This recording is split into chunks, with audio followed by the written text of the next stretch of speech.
Hello students, welcome back on YouTube channel Anup Chemistry classes for 9th 10th. Anup Chemistry classes for 9th 10th.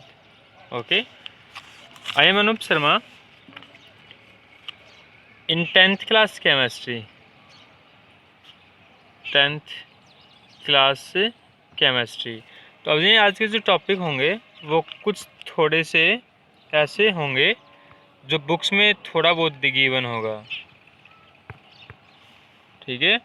जो book में थोड़ा बहुत होगा तो अपना जो टॉपिक है first that is reactivity series. पहला topic is reactivity series. The first topic is reactivity series. तो रिएक्टिविटी सीरीज की ज़रूरत क्यों पड़ती है? रिएक्टिविटी सीरीज की ज़रूरत पड़ेगी हमें डिस्प्लेसमेंट रिएक्शंस के अंदर। किसके अंदर? डिस्प्लेसमेंट रिएक्शन के अंदर, जिसके अंदर हम डिस्प्लेस करेंगे किसको? मोर रिएक्टिव मेटल को किससे? लेस रिएक्टिव मेटल से। तो हम जब डिस्प्लेसमेंट रिएक्शन करेंगे तो उस केस में ये पता होना चाहिए कि which metal is more reactive and which metal is less reactive. तो वो रिएक्टिविटी इस रिएक्टिविटी सीरीज के बेसिस पे हम कंफर्म करेंगे। Then what is reactivity series? Reactivity series are the arrangements of metal. It is the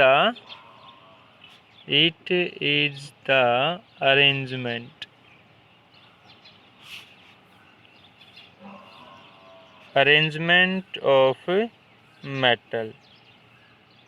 ये metals की arrangement होगी, ठीक है। मेटल की अरेंजमेंट्स होगी in vertical column, in vertical column in order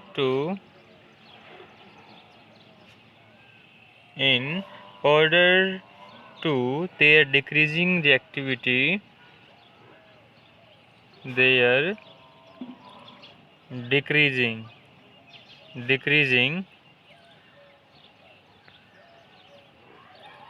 reactivity from top to bottom, reactivity from top to bottom। मतलब ये क्या होगी? Arrangement of metals. मेटल की अरेंजमेंट होगी कब? कैसे? वर्टिकल कॉलम में। कैसे होगी? वर्टिकल कॉलम मतलब टॉप टू बॉटम में, टॉप टू बॉटम के अंदर। और जब हम टॉप टू बॉटम जाएंगे तो उसके अंदर जो रिएक्टिविटी है वो डिक्रीज होगी। क्या होगी? घटेगी। मतलब जो सबसे टॉप मोस्ट होगा दैट इज मोस्ट रिएक्टिव। क्या होगा वो? Most reactive. और जो सबसे लास्ट में होगा दैट इज लीस्ट रिएक्टिव।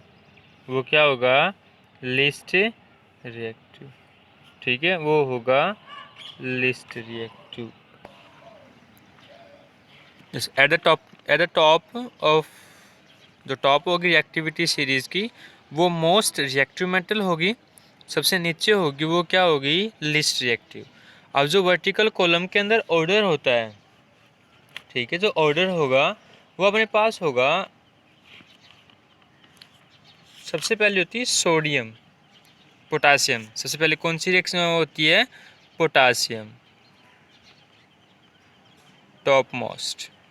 तो टॉप मोस्ट पे रहने वाली कौन सी होगी? Most reactive. मतलब according to this series potassium is the most reactive metal after then barium, calcium, sodium, magnesium, aluminium, zinc iron, nickel, tin, lead, hydrogen, copper, mercury, silver, platinum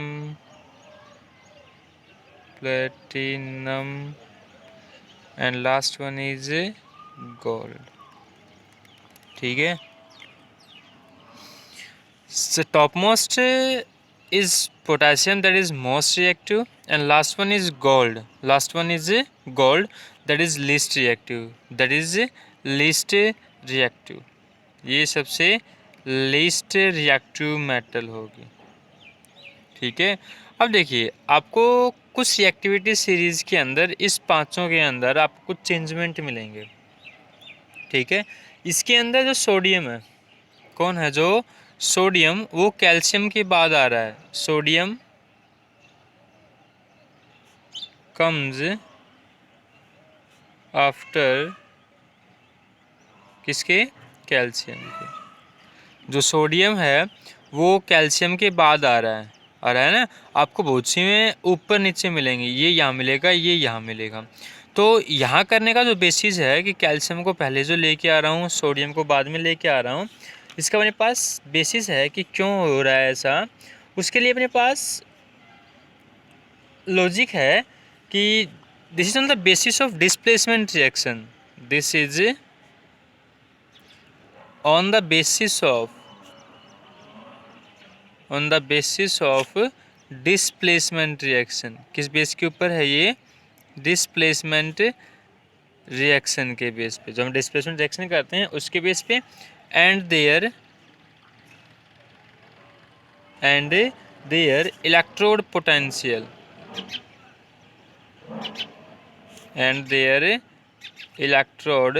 potentials के base पे। ठीक है, जो मैंने calcium ऊपर की, sodium नीचे की, वो किस बेस पे की, पहला बेस हो गया वो डिस्प्लेसमेंट रिएक्शन शो करते हैं उसके बेसिस पे। दूसरा कि उनका इलेक्ट्रोड पोटेंशियल, किसके बेसिस पे, जो उनका इलेक्ट्रोड पोटेंशियल है। ये इलेक्ट्रोड पोटेंशियल निकालना हम हायर क्लासेस में सीखेंगे। कहाँ सीखेंगे, हायर क्लासेस में सीखेंगे।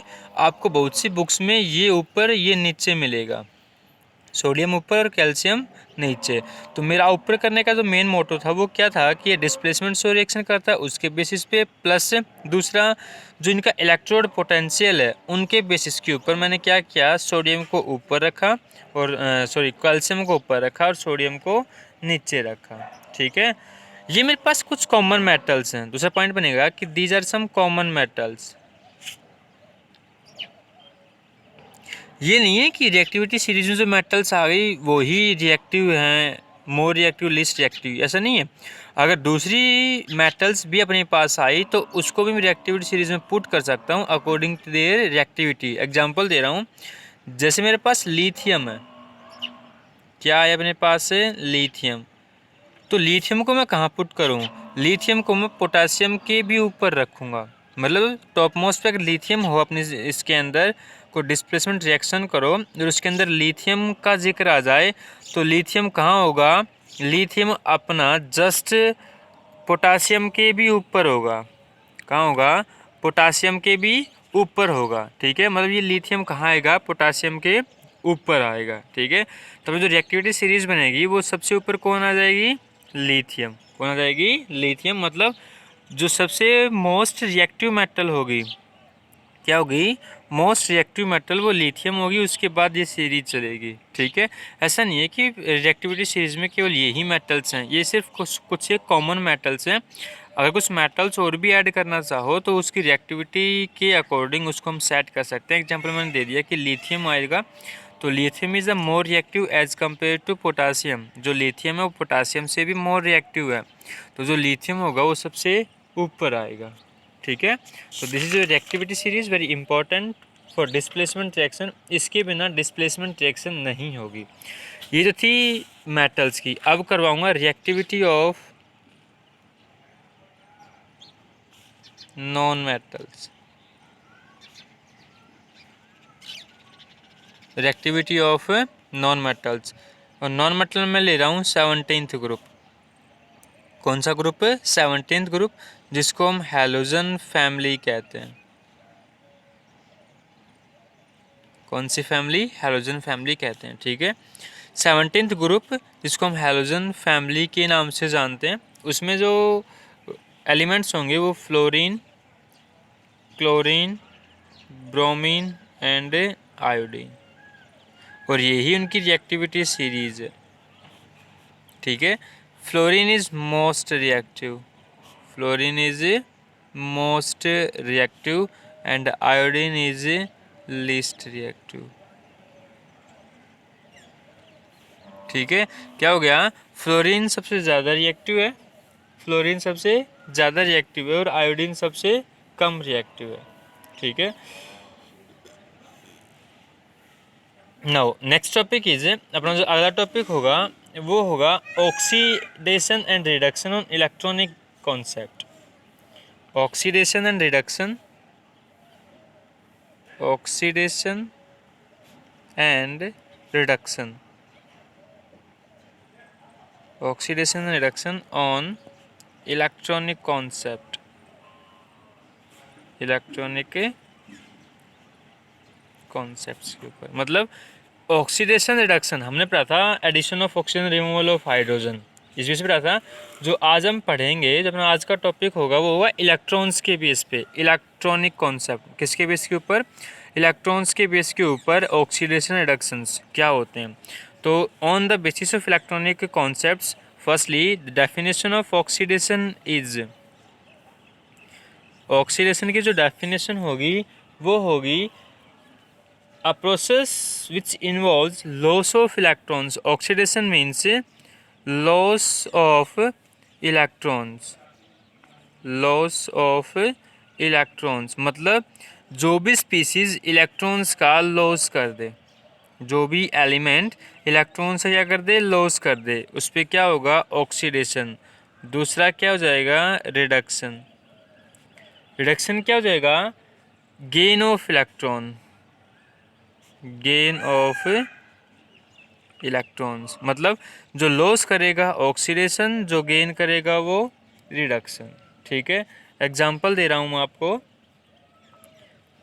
4Na plus O2 gives 2Na2O, 2Na2O।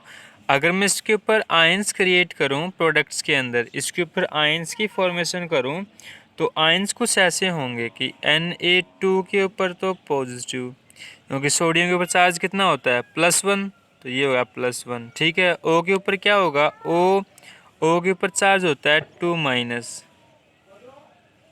2-, ये इसकी वैलेंसी होगी Na2O की, सोडियम ऑक्साइड की। सोडियम के ऊपर +1 चार्ज, तो +1 शो कर दिया मैंने, ऑक्सीजन के ऊपर -2, तो -2 शो किया। ठीक है, अब इसी बेसिस पे क्या बताऊंगा, oxidation reduction on electronic concepts के ऊपर। तो देखो अपने पास Na जो था, क्या था, सोडियम, वो किस में कन्वर्ट हुआ, सोडियम आयन, मतलब Na पॉजिटिव आयन के अंदर।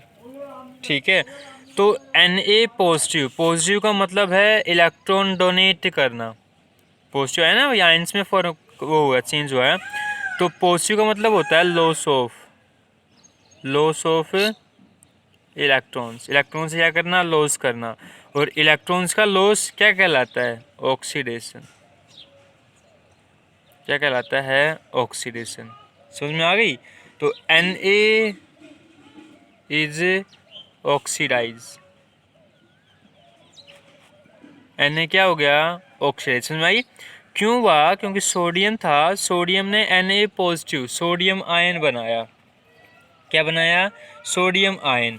मतलब इसने, इसको ऐसे कर लो कि sodium gives Na positive +1 electron, electron donate किया, तो इलेक्ट्रॉन डोनेट करना मतलब लॉस ऑफ इलेक्ट्रॉन्स, क्या हो रहा है, इलेक्ट्रॉन का लॉस हो रहा है, and loss of electrons is called oxidation. Loss हुआ ना इलेक्ट्रॉन्स का, भाई एक इलेक्ट्रॉन था, इसके में होते हैं 281, वैलेंस सेल के अंदर एक इलेक्ट्रॉन होता है, और एक इलेक्ट्रॉन से क्या कर दिया, लॉस, तो ये एक इलेक्ट्रॉन तो गया ना इसमें से, तो ये एक इलेक्ट्रॉन जाने से लॉस ऑफ इलेक्ट्रॉन हुआ, तो loss of electron is called oxidation. ठीक है, ऐसे ही है oxygen, oxygen +2 electron becomes O2 negative, O2 negative. ठीक है, ऑक्सीजन के पास 2 इलेक्ट्रॉन्स थे, 2 इलेक्ट्रॉन लिए इसने, ऑक्सीजन ने, और क्या बन गया, O2 नेगेटिव। अब इसके पास क्या हुआ है, इलेक्ट्रॉन्स गेन किए हैं, gain of electron, gain of electrons. Electron gain किए and gain of electrons is called reduction. Gain of electrons is called reduction. reduction क्या होगा? gain of electrons. ठीक है, तो इलेक्ट्रॉन्स गेन कर दिया। इसका जो कॉन्फ़िगरेशन होगा वो ऑप्शन आता है 8 के ऊपर। ठीक है, ऑप्शन कितने नंबर पर आता है? 8 के ऊपर। तो पहले में 2 6 कितने इलेक्ट्रॉन्स?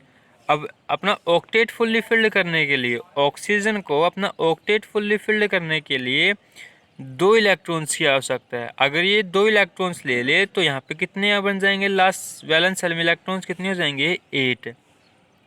8 होते ही ऑक्टेट रोल क्या हो गया? फॉलो हो गया ना। जो इसकी वैलेंस सेल थी उसमें 8 इलेक्ट्रॉन्स आ गए, तो इसने क्या कर लिए? 2 इलेक्ट्रॉन्स ले लिए। 2 इलेक्ट्रॉन्स लेते ही ये बन गया ऑक्सीजन आयन, मतलब O2 नेगेटिव। क्या बन गया ये? O2 नेगेटिव, मतलब 2 इलेक्ट्रॉन्स इसने लिए। तो क्या किया इसने? गेन ऑफ इलेक्ट्रॉन्स किया। क्या किया? गेन ऑफ इलेक्ट्रॉन्स किया। And gain of electrons is called reduction. That is called reduction. समझ में आ गई? हो गया ना। These are the topics of chapter first. Chapter first आपका कंप्लीट हो गया है। Okay, thank you.